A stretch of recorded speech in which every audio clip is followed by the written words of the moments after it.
Pemirsa, berita Banjarmasin kembali hadir menjumpai Anda. Bersama saya, Faya Putri. Sejumlah berita aktual dan beberapa informasi menarik lainnya telah kami siapkan untuk Anda. Berikut berita utama hari ini.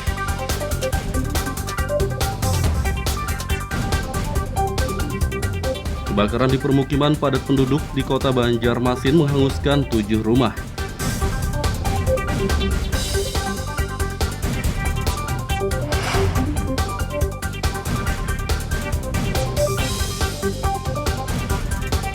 Puluhan ribu dosis vaksin COVID-19 menumpuk di kota Banjarbaru.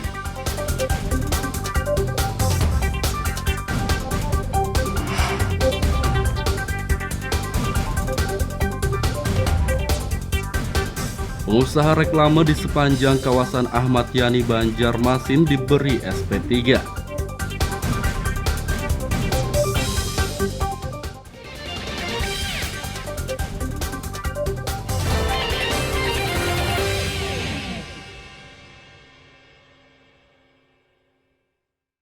Kebakaran kebakaran di Gang Nusa Indah. Warga di kawasan Pahlawan, Banjarmasin Tengah digegerkan dengan peristiwa kebakaran yang melanda permukiman mereka pada Jumat siang lalu.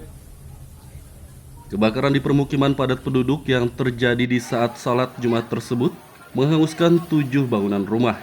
Api baru bisa dikuasai sekitar 30 menit karena pemadaman sempat terkendala akses yang sempit dan angin kencang.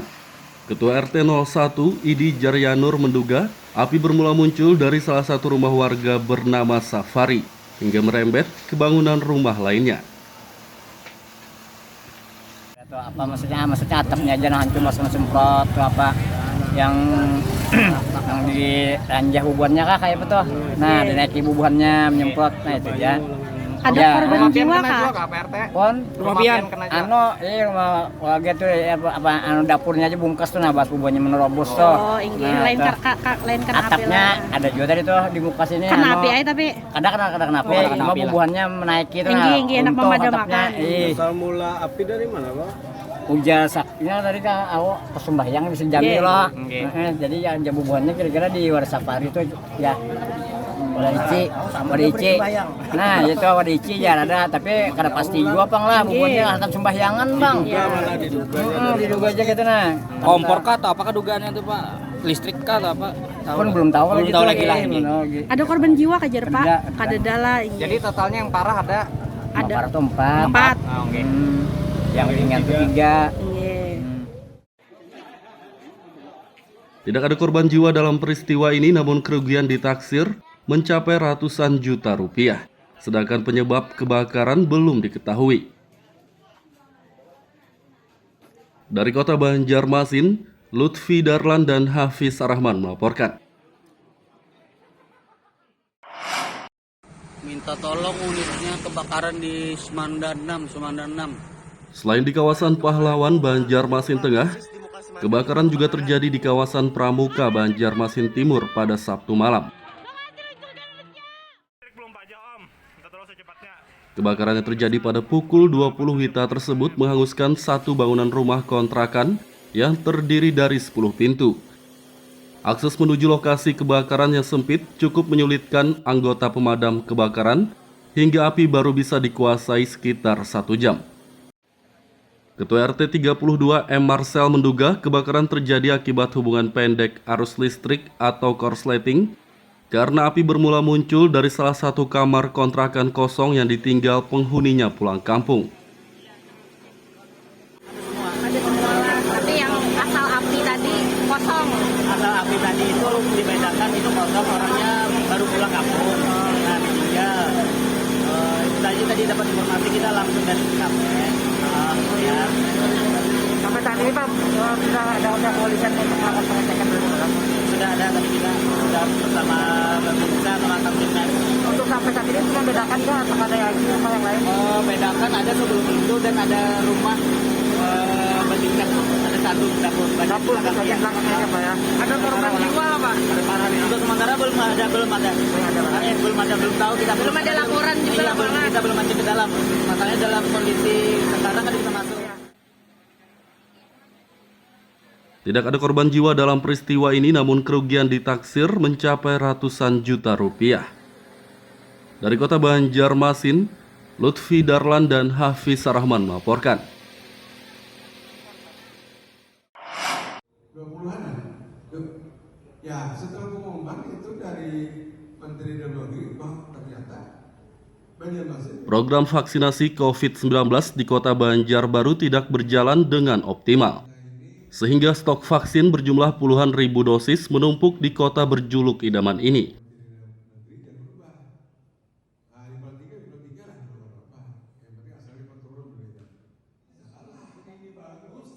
Menindaklanjuti stok vaksin COVID-19 yang menumpuk di kota Banjarbaru, Wakil Gubernur Kalimantan Selatan Muhyiddin berkunjung ke kota Banjarbaru pada akhir pekan lalu.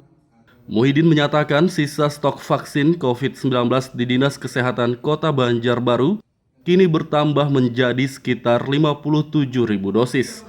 Bahkan menurutnya jumlah tersebut belum termasuk jumlah stok vaksin yang ada di beberapa instansi seperti TNI, HIPMI, dan PMI. Ia pun meminta Pemkot Banjarbaru mempercepat pemberian vaksin COVID-19 bagi masyarakat dengan cara membentuk tim khusus percepatan vaksinasi. Ini kan kalau kita tidak bergerak cepat, ini mungkin bertambah terus. Yang kemarin sudah ada sisa, ini ada lagi tambah. Tadi kalau saya dengar dari Dinas Kesehatan berapa jumlahnya? 57.000. Belum lagi nih dari lain-lainnya, dari HIPMI, dari DPR, apalagi katanya Ibu tadi dari mana? PMI, 25.000. Di Dinas Kesehatan mungkin akan membentuk tim percepatan. Jadi ya kami dari provinsi itu menyiapkan tindak di mana yang perlu kita setiap hari orang bisa vaksin. Nah, jadi tinggal nanti Pak Wali memerintahkan Kepala Dinas Kesehatan Banjarbaru untuk menyusun di mana tempatnya yang kita efektif untuk menjadi masyarakat supaya mudah untuk vaksinasi ini. Wali Kota Banjarbaru Aditya Mufti Arifin mengaku pihaknya terkendala sumber daya manusia atau SDM, sehingga program vaksinasi COVID-19 tidak berjalan optimal. Dan memang kita terkendala di tempat, di sumber daya manusia, terutama di vaksinator, yang mana vaksinator ini juga merangkap di puskesmas, begitu, sehingga pekerjaannya ada pelayanan masalah penyakit dan lain-lain, termasuk menjadi vaksinator, jadi waktunya terbagi, begitu. Nah, ini kita menyambut baik masukan dari Pak Wakil Gubernur membuat tim percepatan vaksinasi di Kota Banjarbaru. Jadi tim ini fokus untuk melaksanakan vaksinasi terhadap masyarakat. Aditya menambahkan pihaknya akan melaksanakan permintaan Pemprov Kalsel, yakni membentuk tim khusus percepatan vaksinasi, agar pemberian vaksin bagi masyarakat bisa dilakukan setiap hari dan stok vaksin tidak menumpuk lagi. Dari Kota Banjarbaru, Lutfi Darlan dan Fahmi melaporkan.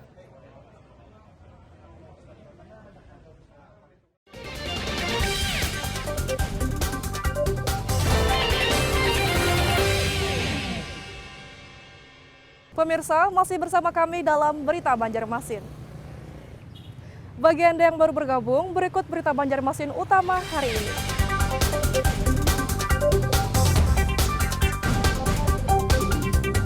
Kebakaran di permukiman padat penduduk di Kota Banjarmasin menghanguskan 7 rumah.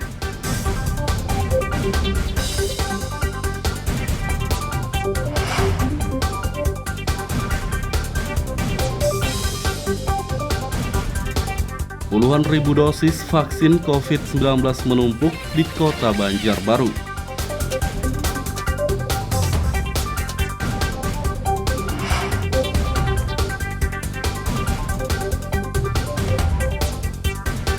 Pengusaha reklame di sepanjang kawasan Ahmad Yani Banjarmasin diberi SP3.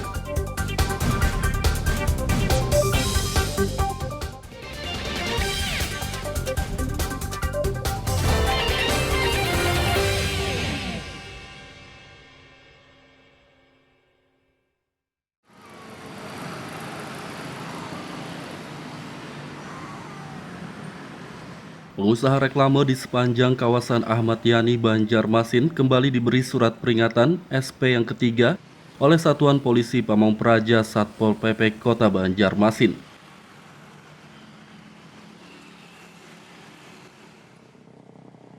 SP3 untuk pengusaha reklame di sepanjang Jalan Ahmad Yani itu diberikan oleh Satpol PP Banjarmasin pada 30 September lalu. Pemberian SP3 ini dilakukan karena SP pertama dan kedua berkenaan dengan perintah pembongkaran reklame secara mandiri belum juga dilakukan oleh para pengusaha reklame tersebut. Jadi kami kan sudah amanatkan ke Satpol PP, artinya sesuaikan prosedur. Setelah SP3 dan tidak mau juga membongkar, itu nanti Satpol PP meminta kepada kepala daerah untuk menetapkan. Nah, setelah itu kami akan tetapkan bangunan harus dibongkar. Berapa lama Pak? Kemudian dieksekusi. Berapa lama tuh waktunya Pak? 3 hari aja. 3 hari aja. 3 hari aja lah tadi adalah.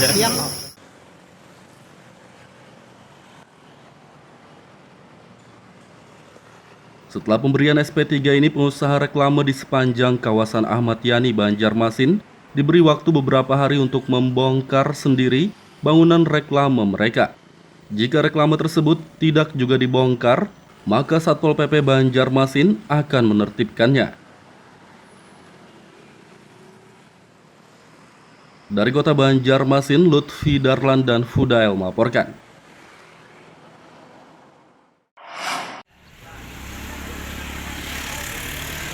Sudah selama 2 pekan, harga telur ayam di pasar tradisional Kota Banjarmasin masih anjlok.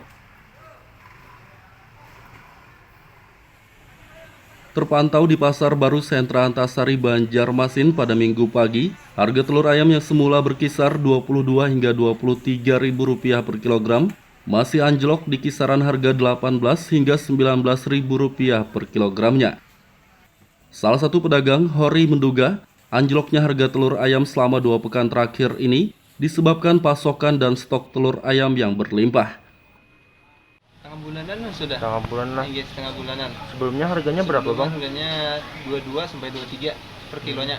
Sekarang? Sekarang 18 per kilonya. Alasan jadi turun tuh gimana Bang? Alasan jadi turun mungkin karena di gudang sananya kebanyakan stok, jadi ada penurunan harga. Jadi 1 kilonya 1 kilonya sekarang harganya 18.000. 18.000 lah. Murah banget tuh Bang lah. Iya. Nah kalau untuk penjualan sendiri Bang tuh gimana Bang? Penjualan sendiri ada kemajuan sedikit, kadang ada penurunan lagi, ada kemajuan lagi, naik turun lah. Jadi rame Bang, murah nih Bang lah. Rame, kadang rame benar, kadang sunyi gitu. Jadi untuk harapan pedagang sendiri ini apa Bang? Harapan pedagang sendiri semoga covid aja benar lekas hilang lah. Dia jualan kalau normal lagi kayak biasa kita. Jadi pedagang-pedagang yang lain tuh jadi kawa berjualan lagi, yang pensiun berjualan. Pedagang menambahkan meskipun harga telur ayam anjlok, penjualan tetap stabil seperti biasanya. Dari Kota Banjarmasin, Lutfi Darlan dan Fudael melaporkan.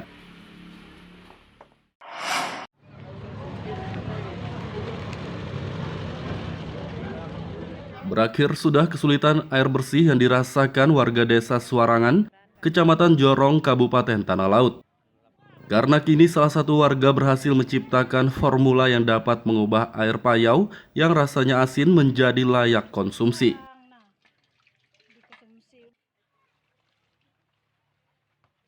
Kesulitan air bersih yang dialami warga Desa Suarangan terjadi sejak berpuluh-puluh tahun silam karena desa ini terletak di pesisir pantai. Untuk memenuhi kebutuhan hidup sehari-hari seperti mencuci dan mandi, warga di desa ini terpaksa menggunakan air payau yang rasanya asin. Sedangkan untuk mendapat air bersih layak konsumsi, warga harus membeli dengan biaya ratusan ribu rupiah untuk per bulannya. Kondisi ini membuat warga asal Kota Banjarbaru bernama Imam Maliki prihatin, sehingga ia pun melakukan penelitian bersama profesor dari Singapura dan Institut Teknologi Bandung. Dengan menggunakan bahan herbal dari kayu hutan tropis di Kalimantan, ia berhasil menciptakan formula yang mampu mengubah air payau yang rasanya asin menjadi air layak konsumsi.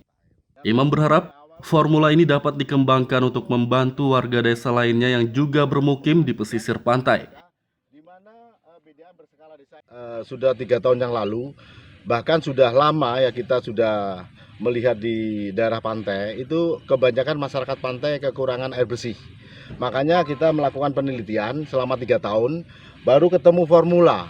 Formula ini adalah bagaimana air asin bisa merubah menjadi air tawar sampai layak konsumsi. Dari formula tersebut yang saya sebut tadi, itu produknya ada bahan bakunya ada di Kalimantan. Karena di Kalimantan sangat melimpah produk herbalnya. Jadi alhamdulillah berhasil. Kita sudah buat pertama di Pakatan Besar, kemudian di Suarangan. Yang di Suarangan ini kita andalkan ya. Aman dikonsumsi ini Pak ya? Aman dikonsumsi. Kita sudah lab masuk laboratorium juga. Jadi air yang sudah kita lakukan treatment ini sudah aman dikonsumsi. Ya untuk minum Pak ya warga kita. Selama ini Beli air minumnya Pak. beli. Jadi Untuk 1 kakak berapa kebutuhannya? untuk 1 kakak tuh kalau beli dengan uang sekitar ratusan ribu Pak 1 bulannya. Satu bulannya. Jadi Dengan adanya ini dengan adanya ini membantu bagi masyarakat kita. Nah artinya ada tuh bebani benar lah beli air kayak itu nah. kenapa harus beli? Enggak ada kolamnya Pak. Enggak ada air bersihnya. Kenapa? Kuning. Sudah berapa lama tuh? Lama sudah Pak ya, kalau ulun lama Pak ya. Lama lah. Nggih. Berarti yang pasti dengan adanya ini membantukannya. Nggih membantukan, artinya masyarakat tuh imong lah.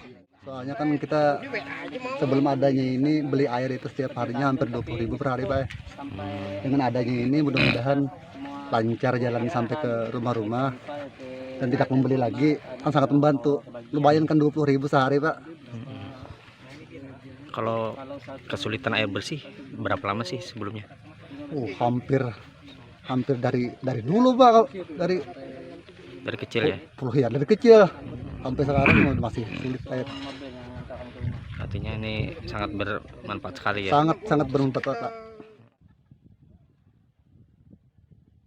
Untuk memenuhi kebutuhan air bersih di Desa Suarangan, kini pemerintahan desa setempat membuat kolam berukuran 25 x 25 meter persegi dengan kedalaman 7 meter. Kolam ini berfungsi untuk menampung air payau yang telah diubah menjadi air bersih layak konsumsi yang akan dibagikan kepada seluruh warga Desa Suarangan. Dari Kabupaten Tanah Laut, Lutfi Darlan dan Fahrulani melaporkan.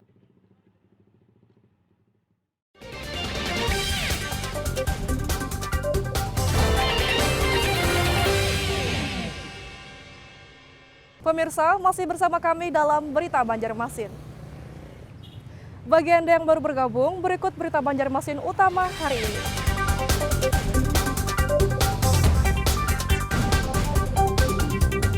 Kebakaran di permukiman padat penduduk di Kota Banjarmasin menghanguskan 7 rumah.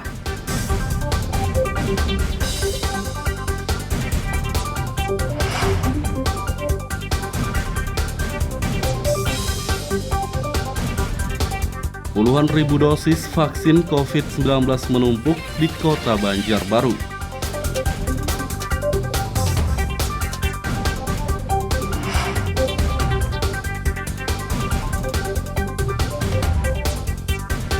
Pengusaha reklame di sepanjang kawasan Ahmad Yani Banjarmasin diberi SP3.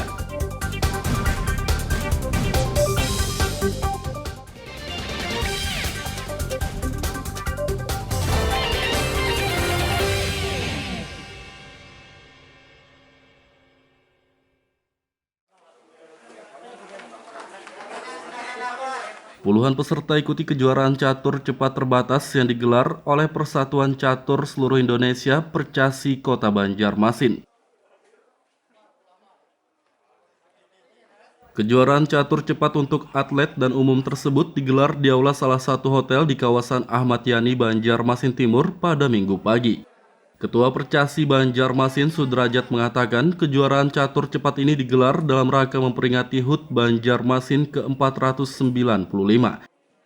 Menurutnya ajang ini digelar secara terbatas karena masih di tengah situasi pandemi COVID-19. Sehingga jumlah pesertanya hanya dibatasi untuk 60 orang saja. Melakukan pembinaan pada adik Kota Banjarmasin, ya, terutama dalam menghadapi Porprov tahun 2022 di Kandangan nanti. Kita ingin mempertahankan perolehan piala paling nggak ya minimal itu. Kita kan medali emas pada tahun 2017 di Tanjung, kita mendapatkan 7 ya medali emas, dan semoga kita bisa mempertahankannya atau lebih baik lagi kalau kita bisa menambah jumlah medali emas, dan kita mendukung keinginan cita-cita atau KONI Kota Banjarmasin dan PMK Banjarmasin untuk mempertahankan juara umum ya. Semoga kita pada tahun 2022 KONI Kota Banjarmasin bisa mempertahankan juara umum Porprov ya, yang kelima nanti di Kandangan nanti. 60 peserta yang mengikuti kejuaraan catur cepat ini terdiri dari kategori junior putra, junior putri, senior putra, senior putri, dan veteran. Dari Kota Banjarmasin, Lutfi Darlan dan Ahmad Fauzi melaporkan.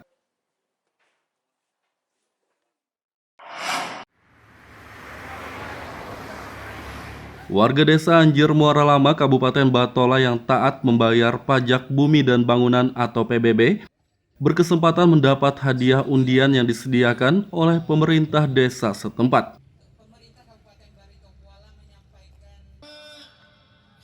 Pengundian hadiah bagi warga yang telah membayar PBB berlangsung di halaman kantor desa Anjir Muara Lama pada akhir pekan lalu. Adapun hadiah yang diberikan yakni kipas angin, jam dinding, payung, dan berbagai hadiah lainnya. Untuk mendapatkan hadiah tersebut, warga hanya perlu mengumpulkan struk atau resi bukti pembayaran PBB tahun ini. Resi tersebutlah yang diundi, dan jika beruntung, warga akan mendapat hadiah yang telah disediakan oleh pemerintah desa Anjir Muara Lama. Bagus bang, dan keadaan dulu ini cuma kita pengizin aja kalau kita yang kurang sesuai. Nah, pada kita seharusnya itu pengundiannya karena bagian pengacaknya ya itu. Ini bagus untuk menyemangati para pembayar bukan pajak itu aja Pak. Supaya tambah taat pajak lah. Penggunaan bayar PBB ini untuk kemaslahatan masyarakat juga. Pertama untuk pembangunan yang ada ini termasuk itu duit PBB. Nah, jadi PBB ini sangat bermanfaat bagi desa, bagi masyarakat yang menikmati. Target kami saat ini 32 juta, jadi satu kecamatan Anjir Muara terbesar.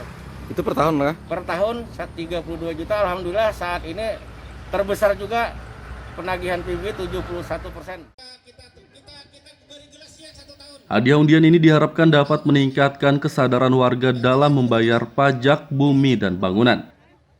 Dari Kabupaten Batola, Lutfi Darlan dan Ibrahim melaporkan.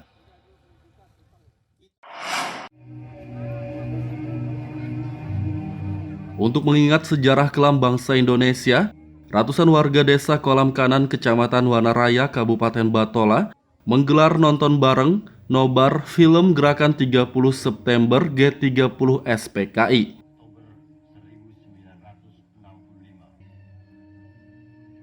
Nobar film G30 SPKI digelar di halaman kantor Desa Kolam Kanan pada akhir pekan lalu. Sebelum film tentang keganasan Partai Komunis Indonesia tersebut diputar, warga yang hadir menyanyikan lagu kebangsaan Indonesia Raya terlebih dahulu.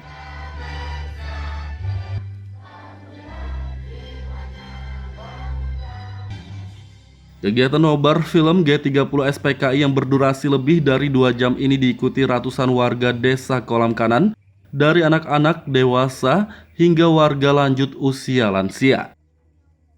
Menurut kami ini merupakan salah satu gambaran supaya bisa diketahui para pemula yang belum pernah mengetahui hal ini, sehingga ini menurut kami itu merupakan pelajaran yang berharga lah, yaitu jadi tanggapan masyarakat itu positif. Kepala Desa Kolam Kanan Endang Sudrajat mengatakan, kegiatan nobar G30 SPKI rutin digelar setiap tahun di desa ini dengan tujuan agar warga tidak melupakan sejarah kelam yang dilakukan oleh Partai Komunis.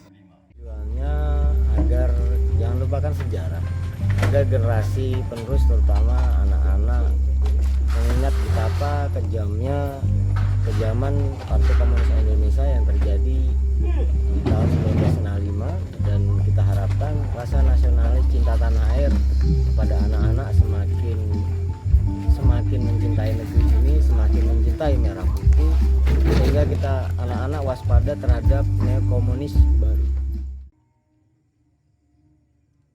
Endang juga berharap semua warga di desa ini, terutama para pemuda dan anak-anak, dapat mengambil pelajaran dari film G30 SPKI tersebut. Dari Kabupaten Batola, Lutfi Darlan dan Ibrahim melaporkan.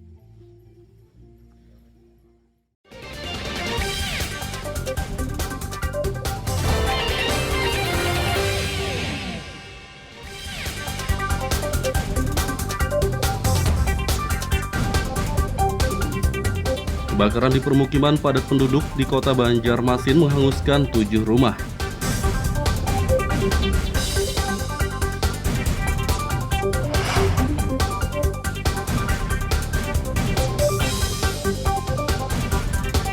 Puluhan ribu dosis vaksin COVID-19 menumpuk di Kota Banjarbaru.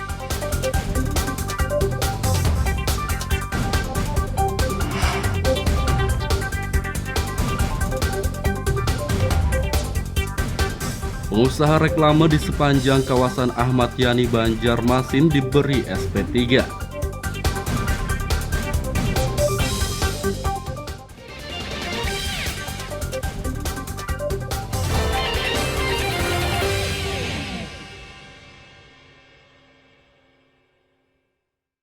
Kebakaran om, kebakaran om. Di Gang Nusa Indah, Gang Nusa Indah. Warga di kawasan Pahlawan, Banjarmasin Tengah digegerkan dengan peristiwa kebakaran yang melanda permukiman mereka pada Jumat siang lalu.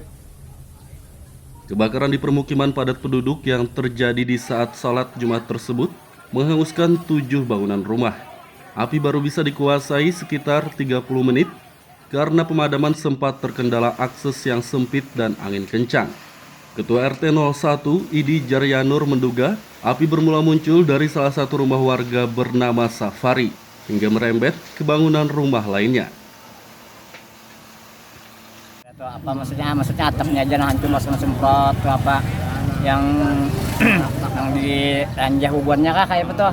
Nah, dinaiki bubuhannya menyemprot, nah itu ya. Ada korban jiwa kah?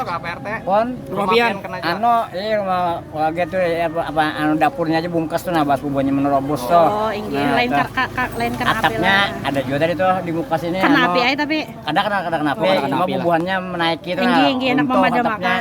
Asal mula api dari mana, Pak? Ujar saktinya tadi kan awak pesumbahyang bisa jamin lah. Jadi yang bubuhannya kira-kira di War Safari tuh ya. Wadici. Nah, itu wadici ya ada, tapi kada pasti juga Bang lah bubuhannya harta sembahyangan Bang. Diduga aja gitu nah. Kompor kah atau apakah dugaannya itu Pak? Listrik kah atau apa? Belum tahu lagi lah. Ada korban jiwa kajar Pak? Kada dala. Jadi totalnya yang parah ada parah tuh 4. Oke. Yang ringan tuh 3. Tidak ada korban jiwa dalam peristiwa ini, namun kerugian ditaksir mencapai ratusan juta rupiah. Sedangkan penyebab kebakaran belum diketahui. Dari Kota Banjarmasin, Lutfi Darlan dan Hafiz Rahman melaporkan. Minta tolong unitnya kebakaran di Sumandan 6. Selain di kawasan Pahlawan, Banjarmasin Tengah, kebakaran juga terjadi di kawasan Pramuka, Banjarmasin Timur pada Sabtu malam. Kebakaran yang terjadi pada pukul 20 WITA tersebut menghanguskan satu bangunan rumah kontrakan yang terdiri dari 10 pintu. Akses menuju lokasi kebakaran yang sempit cukup menyulitkan anggota pemadam kebakaran hingga api baru bisa dikuasai sekitar 1 jam. Ketua RT 32 M. Marcel menduga kebakaran terjadi akibat hubungan pendek arus listrik atau korsleting karena api bermula muncul dari salah satu kamar kontrakan kosong yang ditinggal penghuninya pulang kampung. Tapi yang asal api tadi kosong. Asal api tadi itu dibedakan, itu kosong, orangnya baru pulang kampung. Nah, ditinggal. Tadi dapat informasi, kita langsung dari TKP. Ya. Sampai saat ini Pak, sudah ada kepolisian untuk melakukan pengecekan belum? Sudah ada, tadi kita sudah bersama pemerintah melakukan pengecekan. Untuk sampai saat ini cuma bedakan nggak atau ada yang lain? Bedakan ada sebelum itu dan ada rumah bertingkat, ada satu dapur bagian belakangnya Pak ya. Ada korban jiwa Pak? Ada parah. Untuk sementara belum ada. Belum tahu kita. Belum ada laporan juga laporan. Kita belum masuk ke dalam. Makanya dalam kondisi sekarang kan bisa masuk.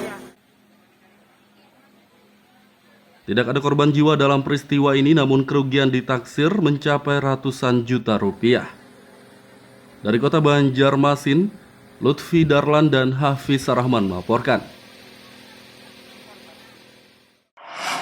20-an.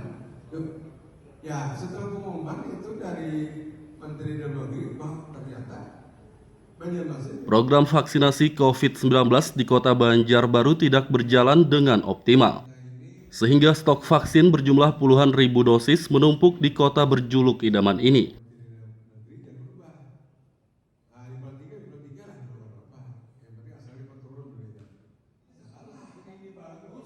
Menindaklanjuti stok vaksin COVID-19 yang menumpuk di kota Banjarbaru, Wakil Gubernur Kalimantan Selatan Muhyiddin berkunjung ke kota Banjarbaru pada akhir pekan lalu. Muhyiddin menyatakan sisa stok vaksin COVID-19 di Dinas Kesehatan Kota Banjarbaru kini bertambah menjadi sekitar 57.000 dosis. Bahkan menurutnya jumlah tersebut belum termasuk jumlah stok vaksin yang ada di beberapa instansi seperti TNI, HIPMI, dan PMI. Ia pun meminta Pemkot Banjarbaru mempercepat pemberian vaksin COVID-19 bagi masyarakat dengan cara membentuk tim khusus percepatan vaksinasi. Ini kan kalau kita tidak bergerak cepat, ini mungkin bertambah terus. Yang kemarin sudah ada sisa, ini ada lagi tambah. Tadi kalau saya dengar dari Dinas Kesehatan berapa jumlahnya? 57.000. Belum lagi ini dari lain-lainnya, dari HIPMI, dari DPR, apalagi katanya Ibu tadi dari mana? PMI, 25.000. Di Dinas Kesehatan mungkin akan membentuk tim percepatan. Jadi ya kami dari provinsi itu menyiapkan tindak di mana yang perlu kita setiap hari orang bisa vaksin. Nah, jadi tinggal nanti Pak Wali memerintahkan Kepala Dinas Kesehatan Banjarbaru untuk menyusun di mana tempatnya yang kita efektif untuk menjadi masyarakat supaya mudah untuk vaksinasi ini. Wali Kota Banjarbaru Aditya Mufti Arifin mengaku pihaknya terkendala sumber daya manusia atau SDM, sehingga program vaksinasi COVID-19 tidak berjalan optimal. Dan memang kita terkendala di tempat, di sumber daya manusia, terutama di vaksinator, yang mana vaksinator ini juga merangkap di puskesmas begitu, sehingga pekerjaannya ada pelayanan masalah penyakit dan lain-lain, termasuk menjadi vaksinator, jadi waktunya terbagi begitu. Nah, ini kita menyambut baik masukan dari Pak Wakil Gubernur membuat tim percepatan vaksinasi di Kota Banjarbaru. Jadi tim ini fokus untuk melaksanakan vaksinasi terhadap masyarakat. Aditya menambahkan pihaknya akan melaksanakan permintaan Pemprov Kalsel, yakni membentuk tim khusus percepatan vaksinasi, agar pemberian vaksin bagi masyarakat bisa dilakukan setiap hari dan stok vaksin tidak menumpuk lagi. Dari Kota Banjarbaru, Lutfi Darlan dan Fahmi melaporkan.